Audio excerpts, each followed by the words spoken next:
Okay, but I don't see it. I don't see it. 1 second. Okay. So you see the slide that says main UN principal organs, right? Do you see that? Okay. Perfect. Yes. Perfect. Perfect. Okay, let's continue. Um,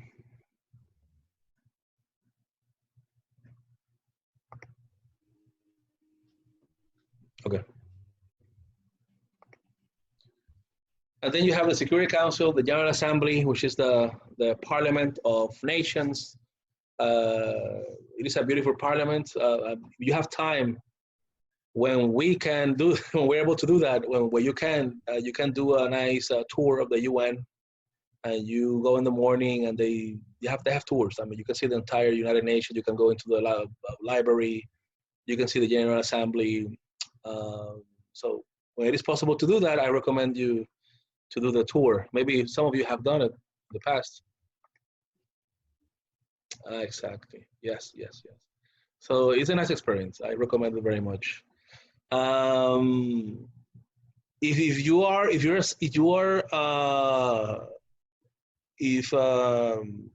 a citizenship of another country too, you can also I did this. I mean, I'm only a U.S. citizen, but I don't have any other citizenships. But one day I interviewed people in the Chilean delegation, and they took me for, they did their own tour, right? They walked me around the UN. But again, diplomatic delegations sometimes do that. They meet with their citizens. Oftentimes, if they're students, and they walk them around, right? They take them to the office and they walk them around through the UN. So you can do that. The General Assembly, you have 193 members today. That could expand in the future. We have many self-determination claims around the world, in Africa, in Asia, Latin America, Europe. General Assembly is always open to expansion. That's the nature of the General Assembly. You have the Secretariat, which deals with daily administrative workings of the UN, right? Translation of documents.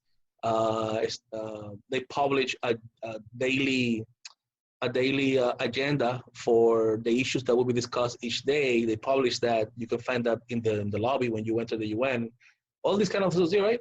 Kind of administrative aspect of the votings. Who will be the General Assembly? The general secretary of the General Assembly. All these logistics are defined by the Secretariat. You have the Economic and Social Council of the UN. That is a council. This is formed, the countries that are that want to join. They join. Almost all of them are members of ECOSOC. That's the way it is called. And they discuss global economy, and they discuss regional economies and national economies all the time. The Trusteeship Council, which, as you know, this is the body created by the UN to deal with decolonization in the late 1960s. The issue of Puerto Rico was taken out from the agenda. Puerto Rico was one of the more urgent cases, also with the African countries.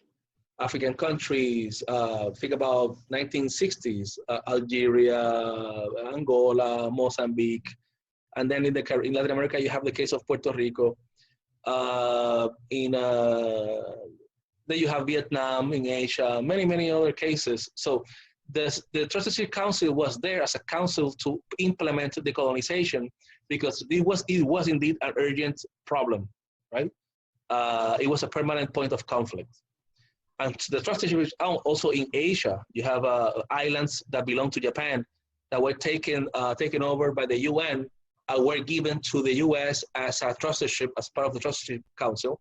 So with all these islands, Palau, Samoa, Micronesia, the US acted up until the 1970s as a country that will monitor the decolonization with the assistance of the Trusteeship Council. That's the way that worked, that council worked. Once Africa became independent, Puerto Rico became a Commonwealth the U.S. Lobbying Congress to stop submitting reports about Puerto Rico. It was very embarrassing. And the Trusteeship Council kind of lowered its mandates into a lower level, and it reduced its mandates because the General Assembly considered that decolonization was not an issue of a pressing issue for the world anymore, and the cases that were left were effectively monitored by the organization. So the Trusteeship Council in the late 60s, I'm sorry, was converted into the Decolonization Committee. And a committee is a committee within the General Assembly that discusses special policies and also decolonization issues. So they have every year this meeting on July that people from colonial peoples come to express their dissatisfaction for being left as a colonies. And you have that monitoring. You have that monitoring every year. But it is not the Trusteeship Council that was created originally with those teeth to together with other countries, effectively decolonize peoples. It is not like that anymore. It's just a monitoring body. It is called the Decolonization Committee, or the Committee of the 27, because the Committee of the 24. It used to have 24 members. Now it has 27 members. And then International Court of Justice is another branch, another organ, body of the United Nations, and this is the court that decides any claim that is brought by any country is determined here. Issues of international public law. All of this is ruled, investigated in the ICJ. And then the ICC, which is International Criminal Court, deals at the global level at the demand of countries of the General Assembly. With that mandate, it deals with human rights violations and genocide around the world. That's why the ICC, International Criminal Court, created the court on Rwanda, the court on Serbia, and so on.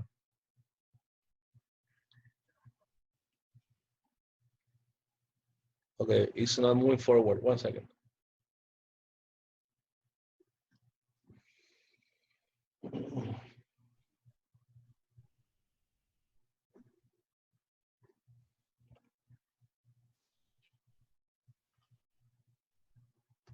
Okay.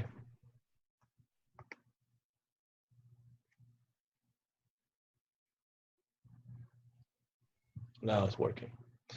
And this is the structure of the United Nations. If you can look at your left, you can see the General Assembly and all the programs and initiatives that falls under the authority and budget decisions of the General Assembly. So countries every year they vote for the funding that will go for each of these agencies. You have all of them here. UNDP, UNFPA, which is the UN Population Fund, Habitat, that deals with housing, UNAIDS, and so on. UNOPS deals with UN operations around the world. I mean, you can go on and on. You can check all of them. World Food Program. And these agencies operate in all the countries that want these agencies to be established and to work in their countries. If the country considers that they have assistance, they need help in food distribution, or for example, in issues of local development, if they need assistance on issues of trade and free trade, if they need assistance from the UN on environmental programs to fight climate change, all these organizations, they do the work because the countries, some countries demand their presence in their countries, and therefore the UN, or the so-called the UNDP, which is the coordinator of all the UN agencies in all the countries where the UN operates. The UNDP is in charge of drafting an agreement between that country and the UN system, and that agreement is a huge research with a lot of data that both parts have to agree with, and that sets the kind of cooperation that the UN will give in a permanent basis in that country, all right? So it is called the United Nations Development Assistance Framework. It is called UNDAF, United Nations Development Assistance Framework, UNDAF, UN Development Assistance Framework. So that's the document they signed. The UNDP representing the UN agrees, the country agrees, and then they move along with the agenda in the country. The Security Council have right these committees that countries of the Security Council take part of willingly, voluntarily. Peacekeeping, sanctions committees, international criminal tribunal, etc. I mean, genocide, issues of invasions, etc. This is where Russia and China voted against the U.S. resolution to invade Syria, for example, or to intervene in Syria militarily. You have the ECOSOC, the Economic Council, okay? The countries are part of this, and the Economic Council monitors the economic commissions in a regional basis. I mentioned that last class. I mentioned the Economic Commission of Latin America and the Caribbean, CEPAL, right? It's a regional organization. Countries are part of that. They have also a parliament in Santiago, Chile, but they're monitored by the Economic and Social Council, which is the headquarters here in New York, all right? And then you have some specialized agencies that deal with economy, social issues, financial issues that have to do with economic, social well-being.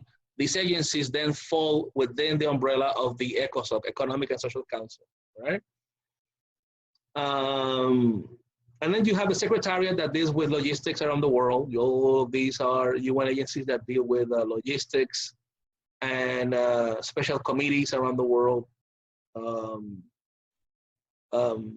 Globally, and then you have the Trusteeship Council, which is today the Decolonization Committee.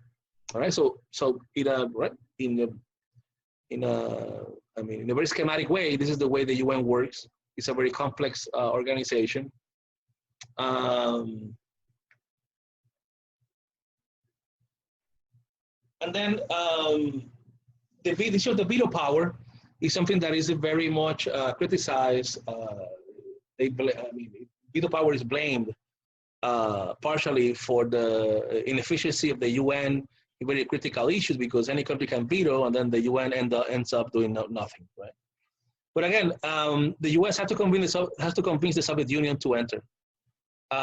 This was an idea led by the United States, and the Soviet Union was very adamant to join the UN. And in the Yalta conference, there was this discussion, and the idea came out of having veto power. And the Soviet Union, Stalin was very much attracted to that idea, that the Soviet Union would not lose power by becoming a member of the organization, and that the UN will reflect the new balance of power in the world after the end of the Third Reich and the end of the World War II. So the veto power was a consensus between the country that came out of the war victorious, and it was the only way to convince this country's powers like the Soviet Union to enter. And again, a UN without the Soviet Union at that time would have been a very ineffective multilateral organization, because that would have been an organization that would be cut along ideological lines, and therefore would be very ineffective to resolve disputes and issues of war in a diplomatic, collegiate way, right? And that's why you have the veto power. It's something that should be reformed. The way to reform it was to add 10 temporary members, but without veto power, then we have to ask ourselves the question, this is something that we can discuss later, if the US will be willing to be a member of the UN without a veto power, also other powerful countries like Russia. That means that without veto power, it means that all decisions made in the organization had to be made by consensus. And if they're not made by consensus, then they might pass some declarations, but without any real effective capacity to execute them. So veto power gives political force to these decisions when they are made. Without veto power, you take the risk of having an inconsequential organization that cannot execute anything because the countries never agree on anything, right? So it's a debate. It's a permanent debate. It's a very heated debate. And then you have the peacekeeping forces that have been present in the issue of Kashmir for the last 70 years. You have peacekeeping forces since day one there. You have in Palestine. And that's something that has been very successful about the United Nations. Can you hear me? Can you hear me? Because I saw that my Yes. internet is unstable. Yeah. So that's what I'm asking. Okay.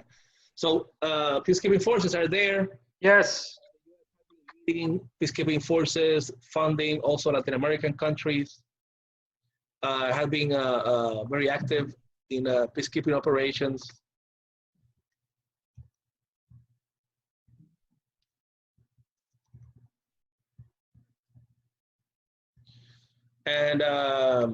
And those are the peacekeeping forces. I mean, they have the mandate to interfere, to intervene.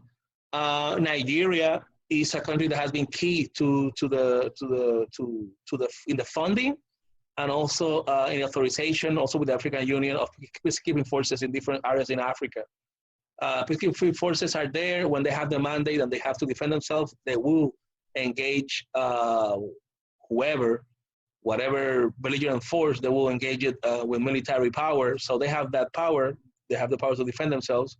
And in peacekeeping forces, you have a structure that allows regions and also the UN as a multilateral organization to satisfy and to cater to these needs of peace in very conflicting places. You have one permanent one in Haiti, which is called the mission, UN mission for the stabilization of Haiti. And these became the first UN peacekeeping forces in Latin America, completely administered and controlled by Latin American countries, Argentina and Brazil and Mexico, also Uruguay to lesser extent. Other countries sent soldiers and sent funding, resources, supply for this continuous effort of the UN in Haiti, okay? And then you have, as I mentioned, peacekeeping forces were key to the Iran-Iraq war ceasefire, etc. I mentioned Pakistan and India. I mentioned, right? We have so many cases in which peacekeeping forces have been a defining force that have been successful in stopping direct conflicts. This is okay. Just now moving to the next slide again. Let me.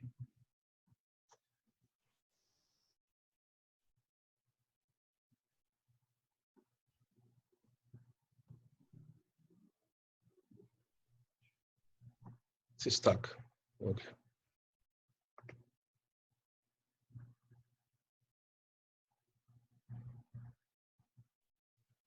Okay. Maybe this way will work. And then another defining moment for multilateralism was indeed the demise or the end or the decline of the Soviet Union. Remember that the multilateral system was always right after the end of the World War II defined by a world that was divided in two big ideological poles, right? The Soviets and the Americans on the other side, and this bipolar world structured very much the way in which the UN functioned, right?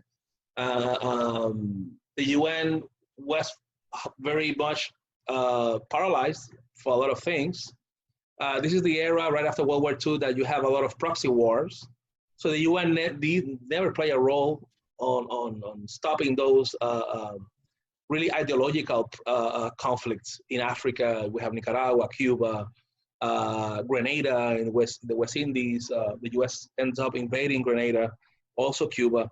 So the UN never had play a big role during the Cold War in terms of peace and war. It helped a lot of countries, as I said, to decolonize and to develop their governments and to establish institutions.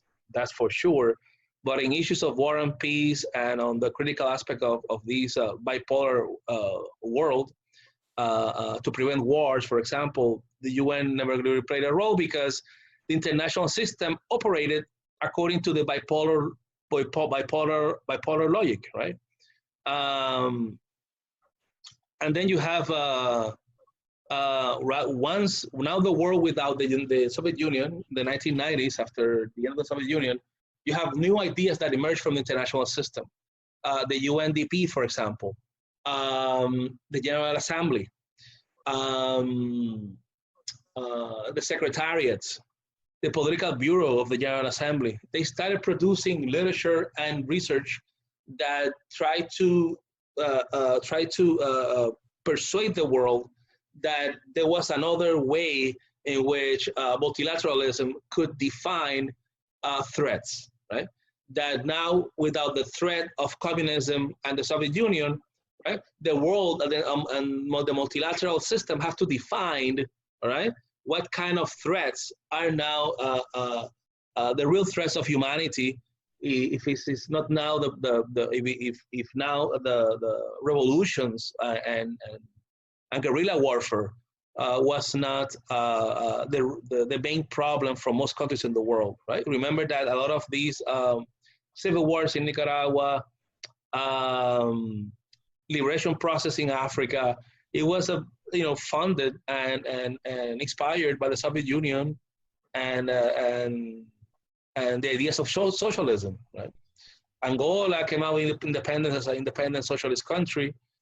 Nicaragua came out of a civil war as a socialist country ruled by a Marxist political party, the FSLN. So now without these kind of conflicts in the world, because the fuel was not there, we was the Soviet Union, right? So the need became to be this need to secure people's lives around the world, and the work became to define what kind of threats is now the world facing, without now in a unipolar world led by the United States, right? What kind of threats is humanity facing, and what kind of threats the UN should address in order to continue being relevant in the face of humanities and nations. So in 1992, the UN published Agenda for Peace, and it promoted concepts that became to be kind of groundbreaking concepts in the area of global governance and multilateralism and diplomatic studies, like human security, right? And human security became a key concept that explains all these areas in which the humans are under threat that are not necessarily military threats, right? What aspects of life threaten the well-being of peoples that have nothing to do with military or police insecurity or threats, right? Or military threats. So the Human Security Report, which is also called the Brahimi Report, Brahimi, he's still very much a very respected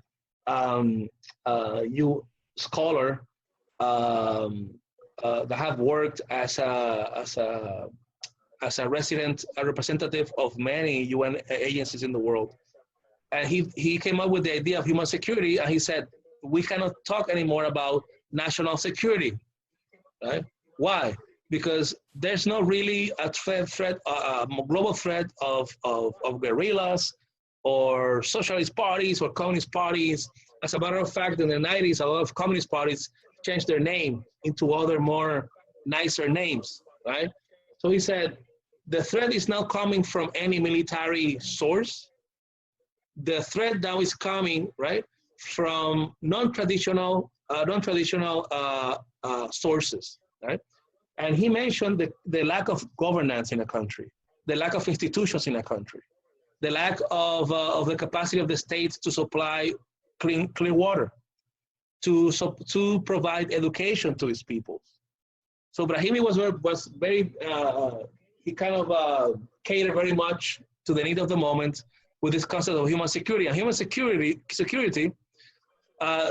deals with all the threats that do not allow human beings to reach full security, right? And he said that we have to move from the military understanding of threat to the human dimension of threat, right? That's something that became a breakthrough with also the concept of human development, helped the UN to transition into other explanations of how to deal with conflict. And then preventive diplomacy, peacekeeping, peacemaking, post-conflict peace building, all these concepts address the need for the UN to become an agent of change and protection of human rights before, during, and after any conflict, right? That the UN's job was not to intervene in cases of direct violence, that the UN has to follow up, that the UN has to be present throughout the peacekeeping process of any country, okay? This is the UN reform. So the UN reform in the 1990s proposed transformation of the UN. It happened partially. For example, one of the main changes with the Treaty of Rome, early 1990s, was that the UN will add 10 more members to the Security Council, that there will be a coordination of the UN in each of the countries, led by the UNDP, and so on, right? So all of this was decided, these small reforms was decided by the General Assembly and also Security Council. I have mentioned here in other classes the role of non-governmental organizations also in global multilateralism and global governance, right? These agencies, almost all of them, they have non-state permanent members in the General Assembly, and they are non-state permanent members because they have to be there in all the discussion of the General Assembly and bring the reports and talk to the delegations to inform the countries of the latest developments on specific issues in different regions and on different areas, all right? A lot of them are non-state permanent members. And then you have another thing that moves global governance is are these human rights organizations, non-governmental organizations that deals with specific social economic urgencies, human trafficking, drug trafficking. Think about Greenpeace, Transparency International that deals with corruption globally. All these reports inform very much the foreign policy of countries and how the General Assembly behaves, all right? Foundations, again, all these foundations, Open Society, which is from George Soros, Bill Gates Foundation, Aga Khan Foundation, which I believe is a Pakistani foundation, Ford Foundation, Clinton Foundation. We know that the Clinton Foundation became a big subject in Haiti after the earthquake in 2010, where there were cases of corruption. But again, international NGOs help countries, and they fund specific projects in areas always coordinated with the national governments, right? They always also play a role at the local level. The Aga Khan Foundation, they have had for the last 20 years money to build parks for children in countries that have suffered wars. So they go to the neighborhood to poor areas, and they bring and they build parks for recreation for children that have experienced wars, right? That's the case of the Aga Khan Foundation. And then we have terrorism, that we know that's a problem. Now with one bad aspect of trade liberalization and globalization we mentioned is that also crime can travel and cross borders more easily than before. And they have become a global actor. I mean, the US foreign policy up until Trump, it was all shaped by this concern of terrorism. I mean, from George Bush all the way to Obama, terrorism was one of the big areas that kind of took all the attention from the US foreign policy. Latin America, African countries that are always looking at the US leadership on different issues. They had this concern, right? The US have been looking at the Middle East and only about terrorism for over 15 years, you know? Some people even suggest that this is why allowed Maduro and President Hugo Chavez to win the elections and to become such an attractive political force in Venezuela, the country with the largest oil reserves in the world, because the US became very invisible, right? There was not any